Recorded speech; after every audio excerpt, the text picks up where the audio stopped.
इस बुलेटिन का आगाज करें। सबसे पहले आपको बताएं, उमर अकमल की सजा 1.5 साल कम कर दी गई। क्रिकेट फिक्सिंग स्कैंडल में फैसला सुना दिया गया। उमर अकमल की सजा 3 साल से कम करके आधी कर दी गई। मीडिया से गुफ्तगू में उमर अकमल का कहना था कि 1.5 साल की सजा को भी चैलेंज करेंगे।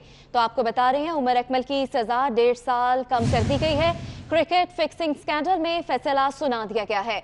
उमर अकमल की सजा 3 साल से कम करके आधी कर दी गई है। मीडिया से गुफ्तगू में उमर अकमल का कहना था कि 1.5 साल की सजा को भी चैलेंज करेंगे। सबसे पहले तो मैं अल्लाह ताला का शुक्र अदा करता हूँ और अपने वकील्स का बहुत शुक्रिया अदा करता हूँ कि इन्होंने मेरा केस लिया और 3 साल से 1.5 साल कर दी। और मैं जज साहब का भी शुक्रिया अदा करता हूँ कि उन्होंने बहुत अच्छे तरीके से सुना मेरे वकीलों को। और इंशाल्लाह ताला अभी डिसाइड करेंगे कि ये जो सज़ा हुई है इसको और कम करवाने की कोशिश करेंगे। आगे जाके अपील करने की अभी कोशिश करेंगे, लेकिन अभी मैं सेटिस्फाई नहीं हूँ। और इंशाल्लाह जो मेरे वकील और मेरी फैमिली मुझे एडवाइस करेगी वो उसका स्टेप लेके फिर मैं इंशाल्लाह अगला स्टेप लूँगा। इससे पहले भी बहुत से प्लेयरों ने गलतियाँ की, उनको क्या सज़ा मिली और मुझे क्या सज़ा मिली है। मैं बस यही कहना चाहूँगा। Thank you very much. और यहाँ आपको बताया, मौलाना फजलुर रहमान नैब के रेडार पर। नैब पेशावर ने मौलाना फजलुर रहमान, उनके बेटों, अहलिया और भाई के जायदादों का रिकॉर्ड तलब कर लिया है। नैब ने मौलाना फजलुर रहमान के भाई सेनेटर मौलाना अताउर रहमान की जायदादों का रिकॉर्ड भी तलब किया। तफसीलात जानते हैं, उस्मान खान हमारे साथ मौजूद हैं। उस्मान, बताइएगा। जी बिल्कुल, ऐसे में हुकूमत के खिलाफ मौलाना फजलुर रहमान को तहरीक महंगी पड़ गई है और नैब पेशावर ने डिप्टी कमिश्नर पेशावर से मौलाना फजलुर रहमान, उनकी अहलिया, उनकी 2 साहबजादियां, उनके बड़े बेटे रुकन कौमी असम्बली मौलाना असद महमूद, छोटे साहबजादे मौलाना अनस और मौलाना असद महमूद और उनके 2 भाई, एक सेनेटर मौलाना अताउर रहमान और दूसरे खैबर पख्तूनख्वा असम्बली में पार्लिमानी लीडर मौलाना लुत्फुर रहमान के हवाले से तमाम तर तफसीलात जो है वो डिप्टी कमिश्नर को हिदायत जारी की है कि वो जल्द अज जल्द जो है वो नैब पेशावर को फराहम की जाए। नैब जराये के मुताबिक नैब ने ये कार्रवाई जो है वो नामालूम अफराद की जानिब से जो नैब को दरख्वास्त दी गई थी, जिसमें ये लिखा गया था कि मौलाना फजलुर रहमान और उनके भाइयों के खिलाफ जो है वो कार्रवाई की जाए, जिस पर नैब पेशावर ने डिप्टी कमिश्नर पेशावर को अब ये खत लिखा है और उस खत में ये लिखा गया है कि मौलाना फजलुर रहमान और उनके पूरे अहले खाना की तमाम तर तफसीलात जो है वो जल्द अज जल्द मुकम्मल करके नैब पेशावर को फराहम की जाए ताकि उसके बाद नैब अपनी कार्रवाई कर सके। नैब अपनी कार्रवाई कर सके। उस्मान, बहुत शुक्रिया आपका। अभी आपको बराह रास्त लाहौर लिए चलते हैं। वजीर इत्तलात सेनेटर शिबली फराज मीडिया से गुफ्तगू कर रहे हैं। इस चीज़ को कंडीशनल किया जाए, कंपल्सरी कंडीशन, क्योंकि एक चीज़ है जिसको अगर आप रोक सकते हैं तो एक मुसीबत जो आनी है तो उसको अगर आप रोक सकते हैं तो इसमें तो किसी को भी एतराज़ नहीं होना चाहिए। हमें अपने जितने हमारे मजहबी रहनुमा हैं, हमारे जितने भी और सियासी रहनुमा हैं, हमारी उनसे होगी कि ये एक ऐसा काम है जो कि आप अवेयरनेस के ज़रिए इसको आप बिल्कुल ज़ीरो पे भी ला सकते हैं। तो मैं ये समझता हूँ कि जी मैं अपना जो भी हिस्सा है वो ज़रूर डालूँगा अवेयरनेस के लिए भी। तो यहाँ पे जो असल चीज़ है वो अवेयरनेस का भी एक बहुत इशू है। अवेयरनेस आएगी तो उसके बाद उसकी फिर इम्प्लीमेंटेशन भी आसान हो जाएगी। तो इसकी सीक्वेंसिंग हमने इसी तरह से करनी है। शिबली साहब, अपोजिशन की जो तरमीम आई थी तो वज़ीर ख़ारजा की तरफ से बाकायदा तौर पर कहा गया कि हम उससे मुस्तरद करते हैं, लेकिन गुज़िश्ता रात शहबाज शरीफ और बिलावल ने भी कहा कि हम हुकूमत से कोई रिलीफ नहीं मांग रहे, इसलिए अब जो बात है वो APC के बाद होगी। तो आप क्या देख रहे हैं कि अपोजिशन के साथ हुकूमत बैठेगी इस APC से पहले ताकि हालात को नॉर्मली रखा जाए, या सियासी बोलचाल आने देंगे आप? देखें, पहली बात तो ये है कि यहाँ पे जहाँ पे हमने हमारी हुकूमत का ये बड़ा एक क्लियर स्टैंड है। आप देख लें प्राइम मिनिस्टर साहब का भी यही, और जो मैंने कुछ दिनों पहले भी बात की थी कि हम जो FATF के जो कवानीन हैं वो मुल्क के लिए हैं। जो नैब के कवानीन जिस पे के अपोजिशन सौदाबाजी करना चाह रही है वो उनके ज़ाती मफाद के लिए। जो मेंबरान उस कमेटी में हैं उनका कॉन्फ्लिक्ट ऑफ इंटरेस्ट है, बिकॉज उनके अपने खिलाफ केसेस लगे हुए हैं। तो ये कैसे हो सकता है कि वो हमें इस बात पे मजबूर करें कि जी हम FATF में जो कि मुल्क के लिए है, जो एक रिक्वायरमेंट है, उसको करने के लिए हम इनको NRO दे दें। ऐसा होने नहीं वाला, बिकॉज ये तो पाकिस्तान जो तहरीक इंसाफ का एक नज़रिए का एक बुनियादी रुकन है। तो उस पर तो हम वो नहीं करेंगे। और अगर ये इसमें APC करना चाहते हैं तो ये बुनियादी तौर पर ये जाहिर कर रहे हैं अपोजिशन कि उनका मकसद है सिर्फ अपने जो लीडर्स हैं उनकी मफादात को प्रोटेक्ट करना। मुल्क से कोई दिलचस्पी नहीं है, इदारों से कोई दिलचस्पी नहीं है। सिर्फ अपने आप को बचाने के लिए ये पॉलिटिकल प्रेशर डाल रहे हैं, जिसमें कि थोड़े दिनों बाद, ईद के बाद ही इस गुब्बारे से हवा निकल जाएगी। बैठेंगे कि नहीं बैठेंगे एपीसी से पहले? देखें ज़रूर, नहीं देखें, एपीसी तो वो अपनी करते रहें, वो तो बुनियादी तौर पे इकट्ठ है उन लोगों का जो कि नंबर 1 सियासी तौर पे बेरोज़गार हो चुके हैं। उनका कोई एजेंडा नहीं है। उनका अगर एजेंडा यही है, जिस तरह मैंने कहा, उनका एजेंडा सिर्फ यही है कि किस तरह से अपनी जो उन्होंने जो अपनी हुकूमतों में जिस तरह की उन्होंने हरकतें की थी, उसको प्रोटेक्ट करने के लिए ये पॉलिटिकल वो यूज़ कर रहे हैं। तो इखलाकी उनमें ना कुव्वत है और ना अवाम उसको सपोर्ट करेंगे। तो इसलिए उनकी जो एपीसी है उसमें से हमारा तो कोई ताल्लुक़ नहीं है, लेकिन अगर नेगोशिएशन होगी तो वो हमारे बुनियादी नज़रिए पे होगी। ये नहीं है कि वो इदारा जिस तरह के जितने मुजरिम हैं वो कहें कि जी जेलों को बंद कर दें। ये तो उसी तरह की बात हुई। तो हमारा मकसद यही है कि हमने इस मुल्क को देखें, ये मुल्क बहुत ही इसने नुकसान उठा लिया है। ये माजी की हुकूमतों में सियासी फ़ायदे पहुंचाने के लिए उन्होंने मुल्क के फ़ायदों को कुर्बान किया है। हमारी हुकूमत ये काम नहीं कर सकती और न करेगी। लाहौर में वज़ीर इत्तला सेनेटर शिबली फराज मीडिया से गुफ्तगू कर रहे हैं। उन्होंने कहा कि FATF के कवानीन मुल्क के लिए हैं, नैब के कवानीन पर अपोजिशन सौदाबाजी करना चाहती है। आपको बताएं, राजा रियाज ने कौमी असेंबली में गिरफ्तार ताजरों की रिहाई का मुतालबा कर दिया है। उनका कहना है कि पूरे पंजाब के ताजर परेशान हैं, पुलिस की तरफ से ताजरों पर तशद्दुद किया जा रहा है। वज़ीर दाखिला फौरी नोटिस लें। परसों शाम को पंजाब में लॉकडाउन कर दिया गया और उससे पहले दुकानदारों को, ताजरों को किसी किस्म की कोई इतला नहीं दी गई, कोई उनको टाइम नहीं दिया गया, और अचानक लॉकडाउन होने की वजह से ताजर परेशान हैं, वो हड़तालें कर रहे हैं और पूरे पंजाब के अंदर ताजरों को गिरफ्तार किया जा रहा है, उन पर तशद्दुद हो रहा है। मेरी इस हाउस की वसासत से ये रिक्वेस्ट है कि जितने ताजर गिरफ्तार हैं उन्हें फौरन रहा किया जाए, उन पर तशद्दुद ना किया जाए और उनके साथ बात की जाए, उनके साथ बैठा जाए, उनके साथ मुज़ाकरात किए जाएं और मुज़ाकरात करके इस मसले को हल किया जाए, ना कि पुलिस तशद्दुद के ज़रिए। मेरी आपसे इल्तिजा है कि इस इशू को सीरियसली लिया जाए और वज़ीर दाखिला साहब इस पर सीरियस एक्शन लें। पाकिस्तान मुस्लिम लीग नून के सदर कायदे हिज़्ब इख्तिलाफ शहबाज शरीफ और पाकिस्तान में बरतानिया के high commissioner doctor Christian Turner के दरमियान वीडियो कॉन्फ्रेंस हुई।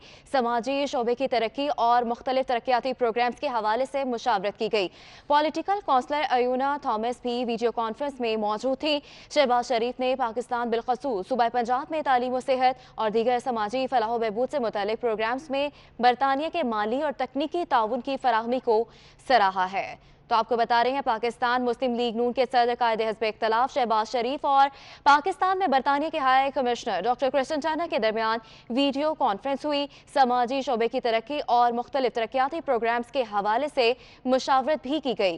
पॉलिटिकल काउंसलर अयूना थॉमस भी वीडियो कॉन्फ्रेंस में मौजूद थी। शहबाज शरीफ ने पाकिस्तान बिलखसूस सूबा पंजाब में तालीम व सेहत और दीगर समाजी फलाह बहबूद से मुतल्लिक प्रोग्राम्स में बरतानिया के माली और तकनीकी ताउन की फराहमी को सराहा।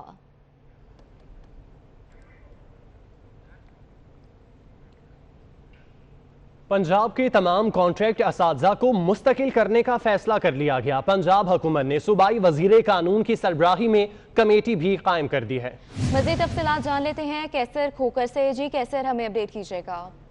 जी बिल्कुल, हुकूमत पंजाब ने पंजाब सूबा में काम करने वाले तमाम कॉन्ट्रैक्ट एजुकेटर जो टीचर थे, जो स्कूल टीचर थे, जिनको 2014 से ऑनवर्ड जो है कॉन्ट्रैक्ट पर भर्ती किया गया था, उनको रेगुलर करने का असूली तौर पर फैसला कर लिया है। और इस हवाले से सूबाई वज़ीर कानून राजा मोहम्मद बिशारत की सरबरे में कमेटी कैंप कर दी गई है, जिसमें सेक्रेटरी स्कूल एजुकेशन और दीगर जो सेक्रेटरी खजाना जो है वो मेंबर हैं। कि ये कमेटी जो है इन केसेस का जायजा लेगी और इस हवाले से जल्द ही इनको कॉन्ट्रैक्ट जो टीचर है इनको रेगुलर करने का नोटिफिकेशन जारी कर दिया जाएगा। लेकिन असूली तौर पर फैसला हो चुका है, अब उसके मोडेलिटीज जो है खतो खाल जो है वो तय किए जा रहे हैं। ठीक है कैसर, बहुत शुक्रिया आपका। कौमी असेंबली का इजलास जारी है। ख्वाजा आसिफ इजहार ख्याल कर रहे हैं। एलए भी शामिल है, एटीए भी शामिल है, अकाउंटेबिलिटी भी शामिल है, एंटी करप्शन लॉज भी शामिल हैं। ये तमाम कवानीन जो हैं तारीखी तौर पे सियासी हथियार के तौर पे इस मुल्क में इस्तेमाल किए गए हैं। We just wanted to put an end to this practice. We abhor this practice कि सियासी हुकूमतें जो हैं मुल्क के कवानीन और मुल्क के अदारों को सियासी मकासद के लिए इस्तेमाल करें।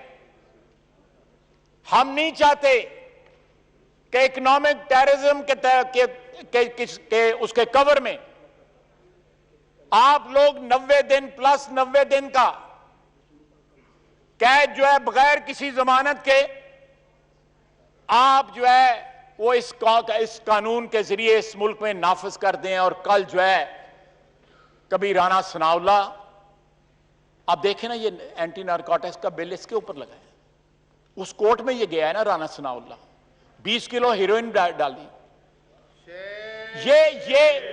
हम ये प्रैक्टिस जो है ये प्रैक्टिस हम बंद करना चाहते हैं। अगर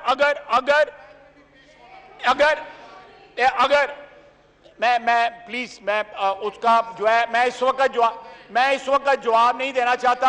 आपस में बातचीत ना करें, आपस में बातचीत ना करें। उसका मैं उधार कर लेता हूं, वो जो है बाद में दे लेंगे।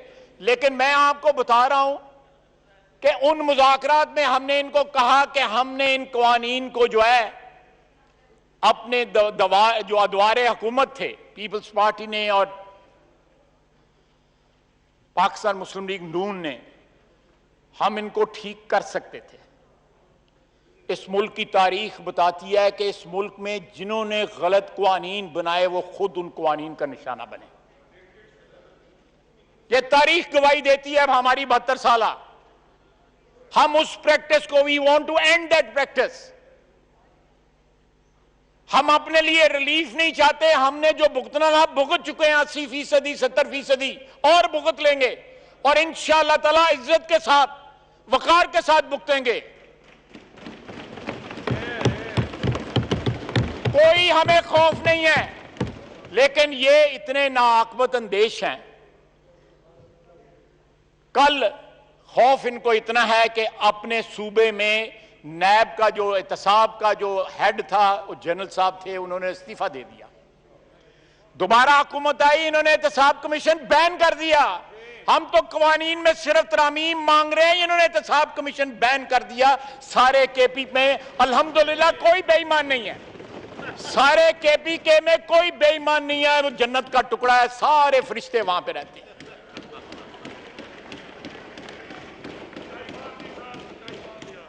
और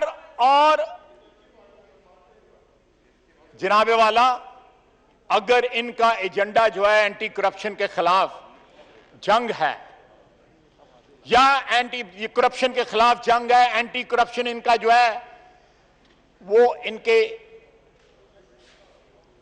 जो एजेंडा जो इन्होंने डिक्लेयर किया, मैनिफेस्टो डिक्लेयर किया, उसका हिस्सा है,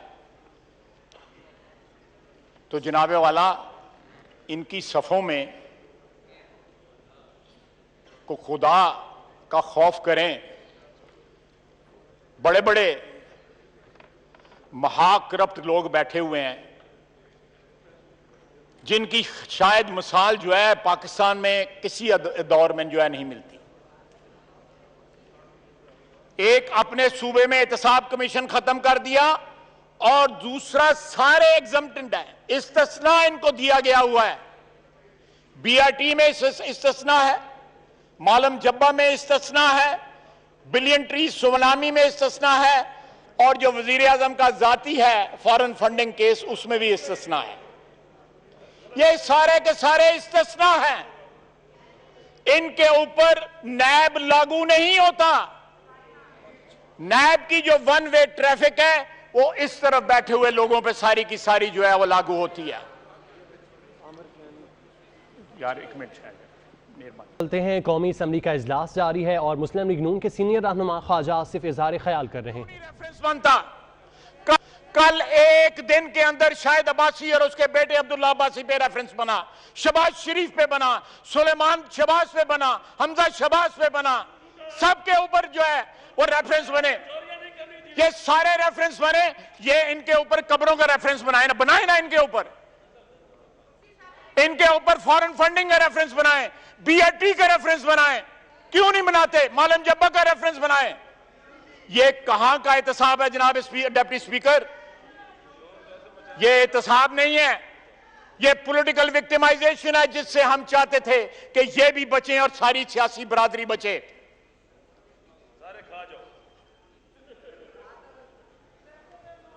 सर, बाज लोग जो हैं वो सियासी वर्कर के नाम पे धब्बा है और उसकी तौहीन है। मैं नाम नहीं ले रहा, उनका हुलिया भी तौहीन है।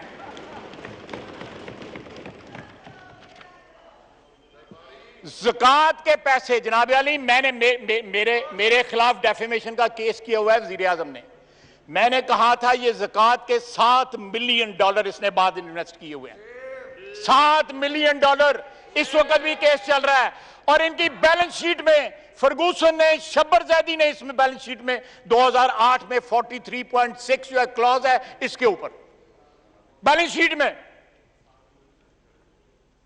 अपने एक डायरेक्टर की कंपनी में जाके दुबई लगा दिया, यहां पे 13% इंटरेस्ट था, 2.25% पे जाके क्लाइमेट चेंज बॉन्ड्स में जाके फ्रांस में जाके लगा दिया। ये क्यों नहीं इसके ऊपर नैब क्यों नहीं डालता रोशनी जो है? हमें इल्जाम देते हैं कि हम लेवरेज, हमने दोनों एफएटीएफ के बिल इनके साथ एग्री किए थे। हम एफएटीएफ को मौजू नहीं बनाना चाहते नेशनल कंट्रोवर्सी का। हम चाहते हैं कि हमारा मुल्क जो है वो ग्रे लिस्ट से निकले, ब्लैक लिस्ट में ना जाए, में आए। कौमी असम्बली के इजलास में ख्वाजा ख्याल कर रहे हैं। न्यूज़ स्टूडियो से फिल वक्त इतना ही।